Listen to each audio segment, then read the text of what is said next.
இன்னைக்கு பேரண்ட்ஸ் மீட்டிங்கு போய் கொண்டிருக்கின்றேன். செல்வன் கீரன் செல்வகுமார் என்கின்ற இந்த பிள்ளை வந்து லண்டனில் ஷாப்பிங் காம்ப்ளெக்ஸில் இருந்து விழுந்து என்னென்னா யூனிவர்சிட்டி கிடைக்கலன்றதுக்காண்டி விழுந்தது, டிப்ரெஷர் ஆகி அது விழுந்துக்குது. ஆனால் இதுக்கு வந்து யார் பொறுப்புன்னு நீங்கள் நினைக்கிறீர்கள் சொல்லுங்க. இது முழு பொறுப்பும் வந்து பேரண்ட்ஸ் என்று தான் சொல்லணும். ஏன்னு சொன்னால் நான் யாரையும் குற்றம் சொல்லவில்லை. இதில் வந்து என்னென்னு சொன்னால் இந்த பிள்ளை வந்து உயரத்தில், அதுவும் இவ்வளோ தூரமான ஒரு ஷாப்பிங் மாலில் இருந்து இவ்வளோ தூரமாக, அதுவும் உயரம், சரியான உயரத்தில் இருந்த குழந்தை விழுகிறன்னு சொன்னால் அப்போ அந்த குழந்தைக்கு இவ்வளவுத்தில் வந்து மனத்தாக்கம் ஏற்பட்டுக்குது சொல்லுங்க பாப்பா. அதுவும் யூனிவர்சிட்டி ஆக்ஸ்ஃபோர்ட்ஸ், அந்த யூனிவர்சிட்டி தனக்கு கிடைக்கலைன்னு சொல்லி அந்த குழந்தை விழுந்துருக்குது. ஆனால் இதுக்கு வந்து என்னென்னு சொன்னால் பேரண்ட்ஸ் தான் இதுக்கு முக்கிய பொறுப்புன்னு சொல்லலாம். ஏனென்றால் கூடுதலான பேரண்ட்ஸ் வந்து வீட்டில் நிற்கிறதில்ல, எந்த நேரம் 24 ஹவர்ஸும் வேலையானண்டே இருப்பார்கள். குழந்தைகள் ரூமில் என்ன செய்கிறார்கள், தனி ரூமில் குழந்தைகள் என்ன செய்யுங்கள்னு சொன்னால் அது தங்களோட பாட்டிலே வீடியோ கேமுகள் டிவியல்னு சொல்லி அதுகள் பார்த்து அதுக்குள்ளேயே அந்த குழந்தைகள் 4 சுவருக்குள்ளேயே இருக்கின்றன.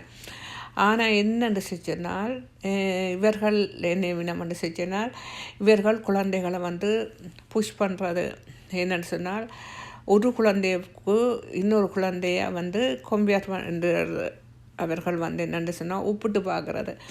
இப்போ வந்து என்ன செய்யணும்னா, இப்போ மூத்த 2 குழந்தையும் வந்து படித்தால் அல்லது கீழே உள்ளது நல்லா படித்தா, அந்த இடையில் உள்ளது வந்து கொஞ்சம் குறைவாக இருந்தால் இவை சொல்லுவினோம், அண்ணா நல்லா மார்க்ஸ் எடுக்கிறார், அண்ணா அந்த யூனிவர்சிட்டியில் படிக்கிறான், மற்றது என்னுடைய ஃப்ரெண்டுன்ற பிள்ளைகள் எல்லாம் அந்த யூனிவர்சிட்டியில் படிக்கணும், நீ என்ன அந்த மார்க்ஸ் எடுக்கல, நீ அந்த மார்க்ஸ் இடுன்னு சொல்லி பிள்ளைகளை வற்புறுத்துறது. அப்போ வற்புறுத்தும் போது பிள்ளைகள் வந்து ஓவராக வந்து படிக்கும்போது பிள்ளைகள் வந்து டிப்ரெஷர் ஆகின.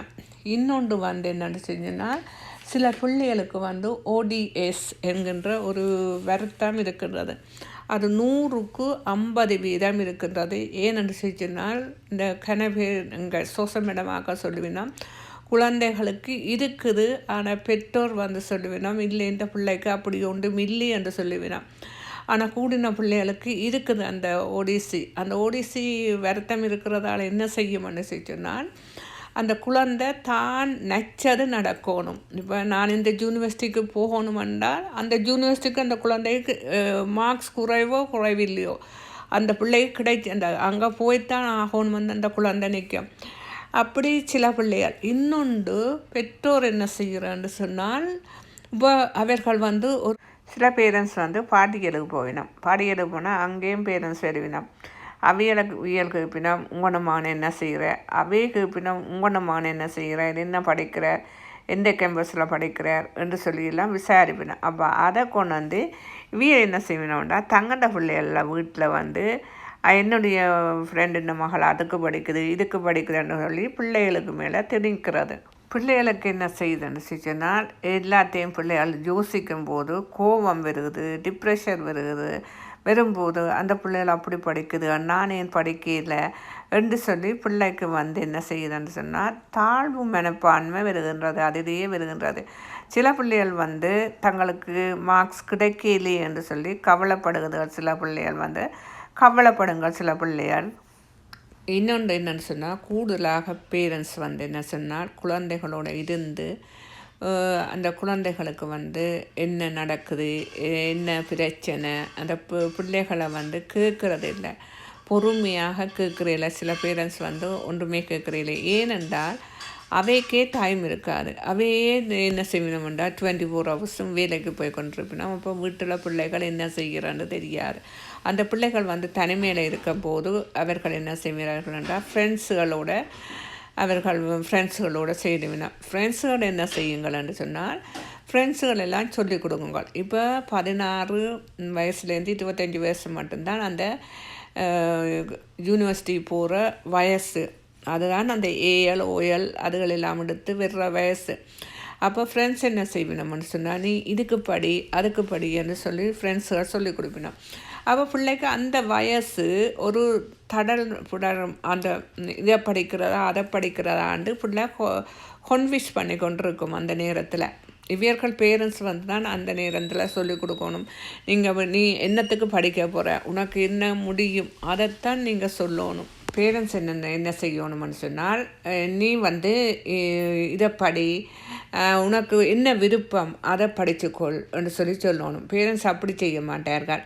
அவர்கள் தாங்க நினைச்சதுதான் நீ இன்ஜினியர் அல்லது டாக்டர் என்று சொல்லி நினச்சிச்சினம்னு சொன்னால், ஏன்னு சொன்னால் பக்கத்து வீட்டுக்காரன் இன்ஜினியர் டாக்டராக இருந்தால் எந்த பிள்ளையும் இன்ஜினியர் டாக்டராக இருக்கணுமெண்டு என்ன செய்யணுமெண்டா புஷ் பண்ணிடணும். பிள்ளையை புஷ் பண்ணும்போது பிள்ளைக்கு வந்து ப்ரெஷர் ஆக்குன்றது. அது வந்து படிக்கும், ஓவராக படிக்க சில பிள்ளைகளுக்கு ஏறாது, மண்டையில் ஏறாது. சிலதுகள் வந்து குயிக்காக பிடிக்குங்க. ஆனால் என்னென்னு சொன்னால், இந்த பிள்ளைகள்கிட்ட வந்து எல்லா பிள்ளைகள்கிட்டையும் ஒரு இதுக்கு திறமை இருக்கின்றது. அந்த திறமையை கண்டுபிடிச்சி இந்த பிள்ளைக்கு இதுதான் தெரியும், இதில் தான் இந்த பிள்ளை போய் கொண்டிருக்கிறேன்னு சொல்லி பேரண்ட்ஸ் என்ன செய்யணுமெண்டா அந்த இதுக்கு விடணும் குழந்தைகளை.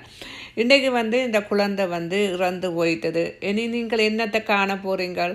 இன்ஜினியர் டாக்டராக காண போகிறீங்களா?